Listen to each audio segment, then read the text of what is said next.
Hey guys, Pickles the Gaijin here, Jamaican YouTuber. Welcome back to my channel, and today we're reacting to a video. It's actually a request by one of my friends. To a video by BrooklynTokyo, talking about foreigners he doesn't want to come to Japan, or the type of foreigners he doesn't want to come to Japan. Yeah. He was interesting about this guy, but let's get into this video. All right, let's go. Transition here. Yeah. Kyodes. Immigration is a topic that I've talked about countless times on this channel. But for those of you who don't know my stance, I figured I'd talk about it here. Seeing as Japan just opened its borders to the rest of the world, I figured this would be a great topic since Japan is opening herself up again. I love Japan dearly. It's a country Opening up herself? Alright. Why is it the her? But never mind. It's fine. Not weird at all. Opening up herself. Interesting. I guess he loves her, so I guess that's that. Alrighty. country I fell in love with when I was in high school. And I want nothing more than Japan to succeed as a country and the Japanese to succeed as a people. With that being said, with anything you love, you want to make sure that people are treating that place, person, or thing correctly. And of course, since Japan is a country, there are types of people I wouldn't want to be in Japan, including my home country, the United States of America.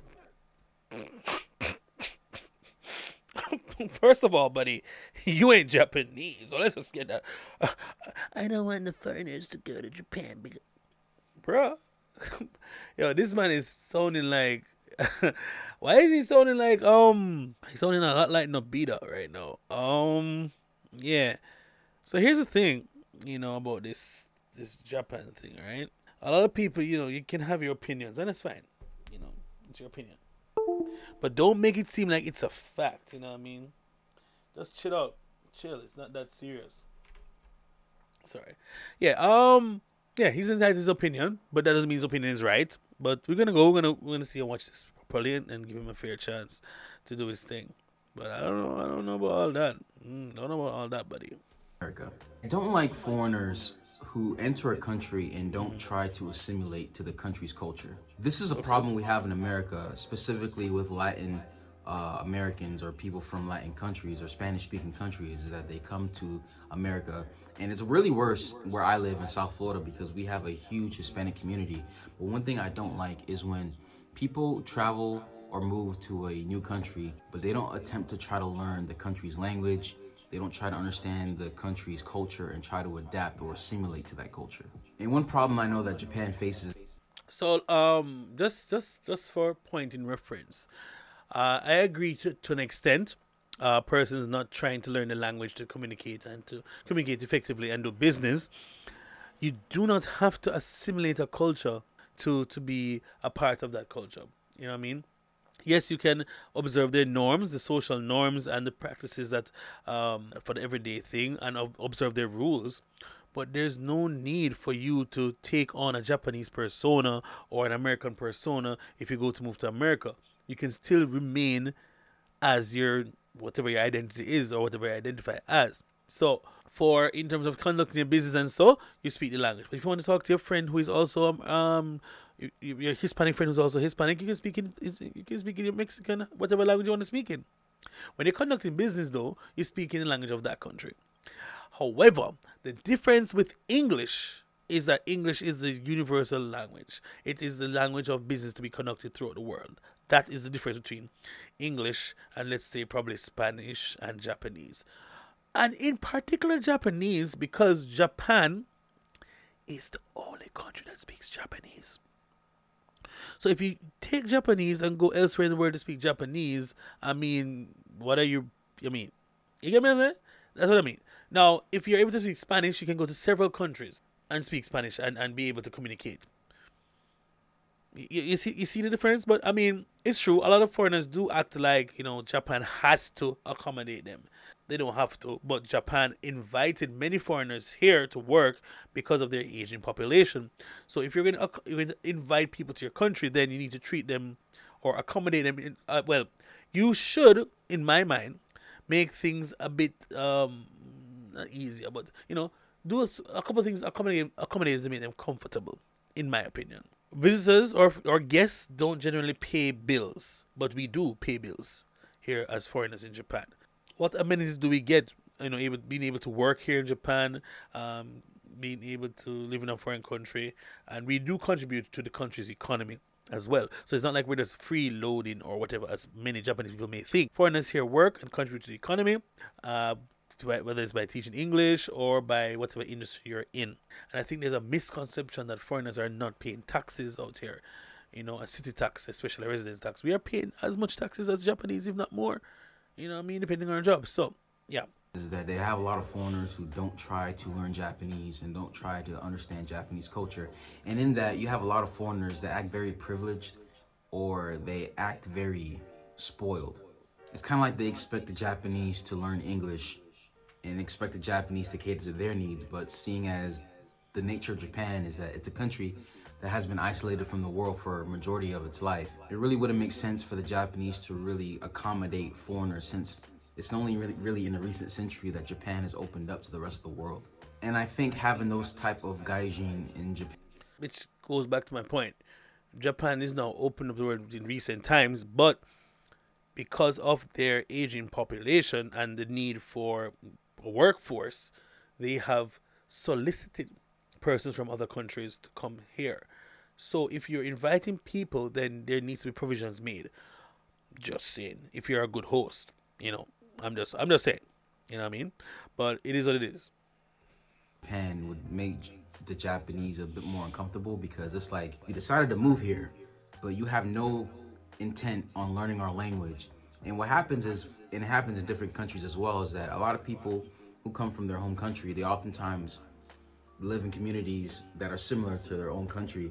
So for example, in Japan, you have a lot of foreigners that tend to hang out in spaces where they speak English.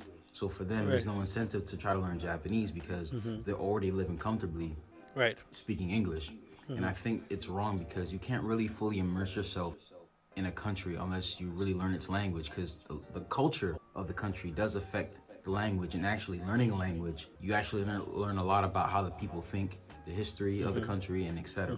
And to me, again, it's very interesting how people can decide by their own choice to move to a different country and then complain about how Japan is not catering to foreigners. But I think it starts with you. I think you as a person, you have to do your best to make sure that your standard of living or the way that you're living is comfortable. And with that, learning the country's language would definitely help you in that. But I don't think if you went to a certain country on your own terms, that the country should be obligated to cater to you. That's the decision you made. And I think with every choice. And again, I think you got it twisted, bro. Yes, people come to Japan on their own accord, but they come here to work. And coming here to work is encouraged by the Japanese government mostly.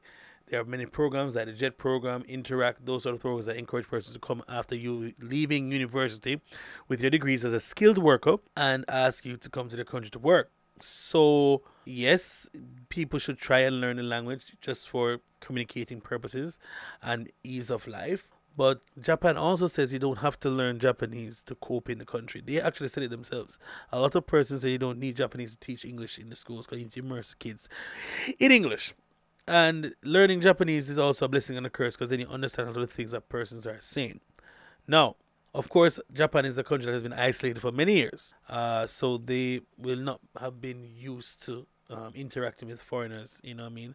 And so a lot of the images they have of foreigners come from what they see in the media from the West, and some of the stereotypes also carried through over here, or even worse. A lot of black people have been mistaken for celebrities because they're just black, and they assume because you're black, you're athletic, or you're a singer or a rapper, that sort of thing.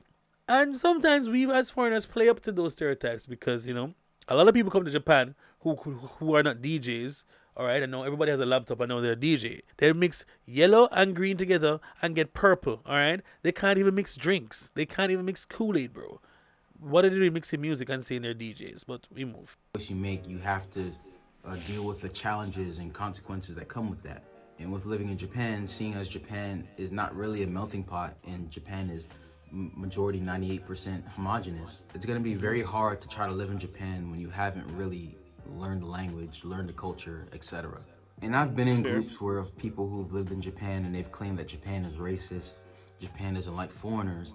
But at the same time, it's like, are you making an attempt to learn Japanese? Are you making an attempt to understand why the Japanese do what they do, the history of the country? Or it's because you're so spoiled that you want to be treated a certain way, then you're not getting it. You just automatically assume or call Japan racist. And I think Okay, so here's the problem that I have with these sort of proclamations.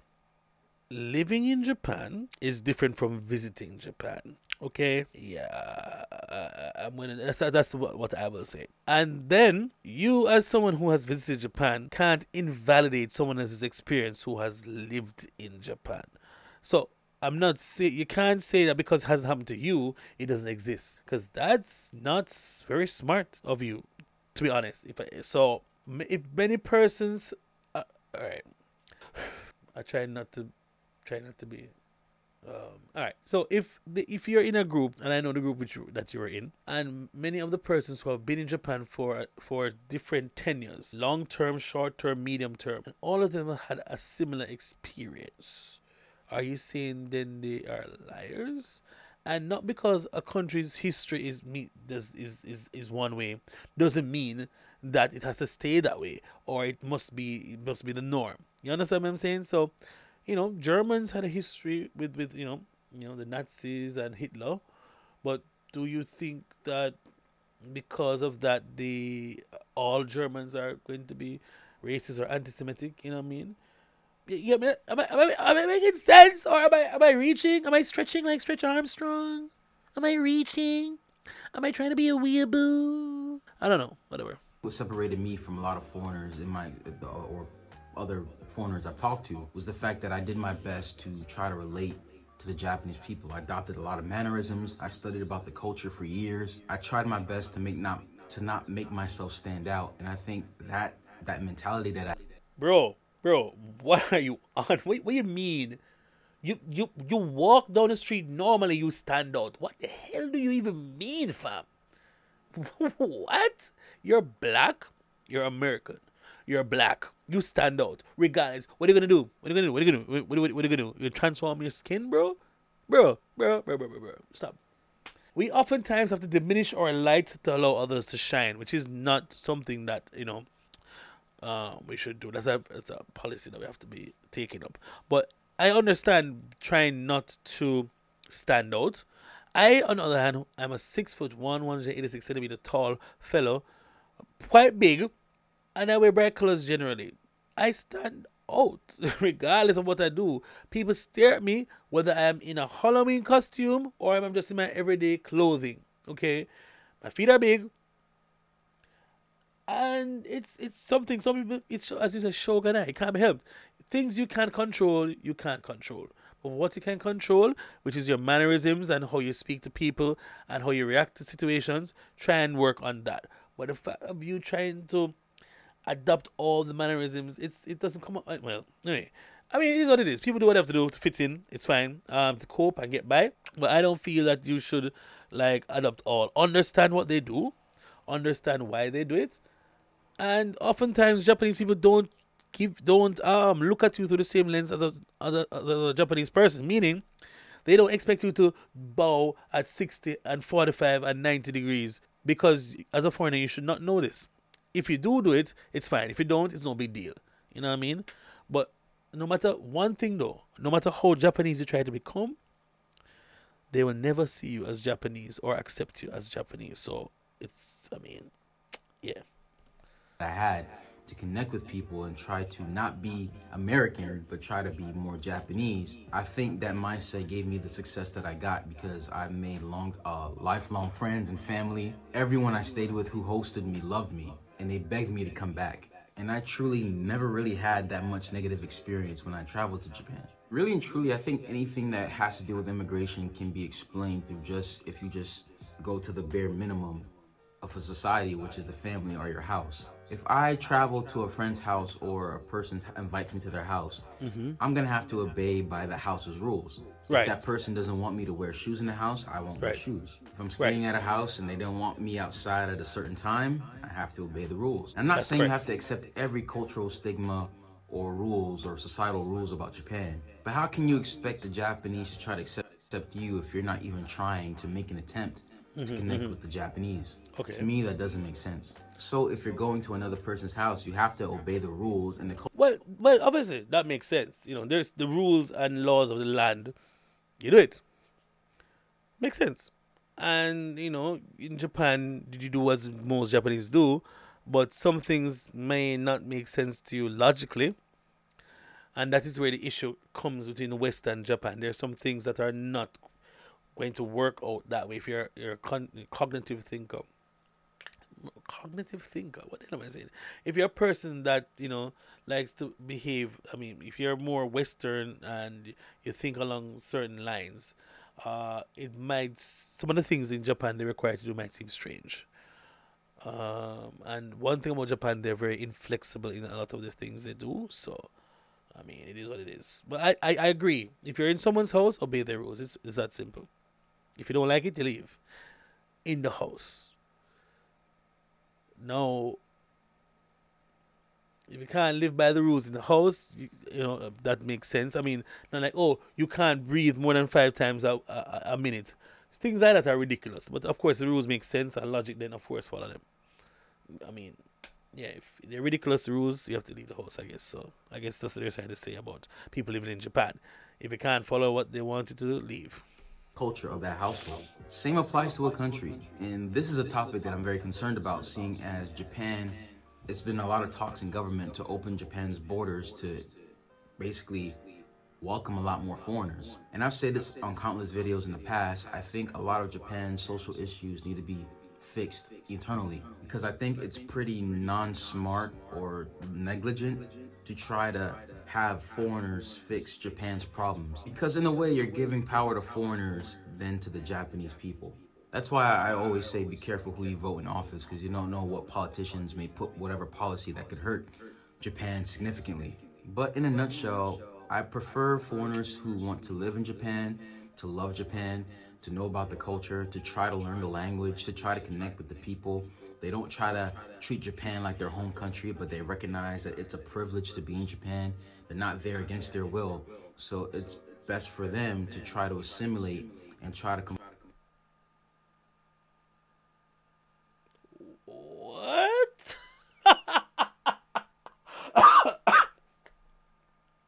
What? Okay. It is a privilege to live in Japan. I mean, privilege for most, I guess. Wow. Yeah, I mean, the chance to work in a country. Yeah, I guess so. I guess it goes both ways. It goes both ways, because if we as foreigners are not here to help work, then there's more issues. So I heard. I mean, that's the understanding I have. It's a privilege to pay your taxes. I mean, we're paying taxes. I mean, so we are citizens as well, but we don't get to vote. I mean, we pay taxes. So if we have problems with a system, we can speak about it because we pay taxes. We pay to the government. So what are people really on about, really? Well, I mean, it's not like we're here for free. You know what I mean? It's not like you reduce. You know what? People got me twisted out here, bro. conform to the culture as much as possible so they can connect and have a better standard of living while doing that. Because honestly, that's the best you can do as a gaijin, as someone who is. What? Wait a minute. We're not gonna skip past that.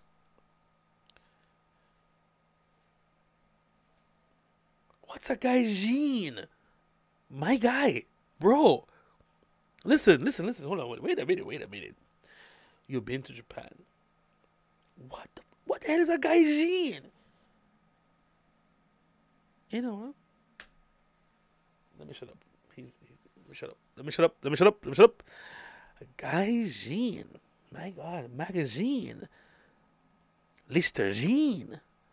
Gaijin. Gaijin. Jean. What's a jean? What magazine? Chlorine. Jean. Sorry, Jin, you studied the culture for years, bro. Jean? I think I'm going to stop the video now. Yeah, I think I should stop it. How much time I leave? 2 minutes. All right, let's finish this up. Is not from Japan to make your life easier, because it's not the Japanese obligation to make foreigners feel as comfortable as possible. Though it would be nice. I think it first starts with the individual, then we can talk about the country once we trickle down that slope. But I think it starts with the person first. But let me know what you guys think in the comment section below. So if you guys enjoyed the video, please smash the like button, smash the subscribe button, also hit that bell as well to get notified whenever we post a video. Yeah, all right, we're done. Kyo did an interesting take. He shared his opinions. Not sure I agree with most of them, but he had some good points. Persons who live in Japan tend not to want to assimilate. But in the way he's so strong, speaking so strongly, you would think that he's Japanese, but he isn't. He's so strong, supporting, wow. He did make some points that were valid, I feel. Persons don't try. If you try and fail, then that's a different thing. But persons come here with the mindset, this is it, and boom. And they come here and destroy and act way worse than they would act back in their original home country. A lot of people use Japan as a way to reinvent themselves and to become anew. And so, yeah. Well, tell me what you think. Do you think am I overreacting? Is Kyo right in his feelings about immigration to Japan? Let me know in the comments down below. And what other video you want me to react to, let me know. See you in a bit. Because the guy is in Jamaican YouTuber. Ikimashou!